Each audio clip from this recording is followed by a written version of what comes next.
how you can redeem Duolingo promo code. Now, before I teach you guys how to do that, if you're new to our channel, you know the drill. Just go down below and hit the subscribe button and press the bell icon so you don't miss out on our future videos.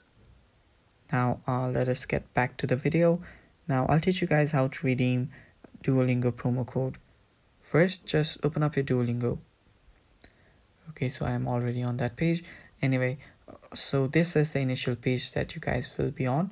Now, from here, where you want to go is you want to go to the shop section on Duolingo.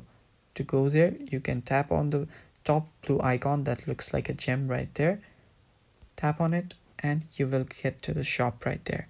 Now, after you're on the shop, all you have to do is just scroll down till you get to the end, and on the bottom you'll see the promo code option where you can redeem discounts and rewards, and there you can see the promo code redeem option.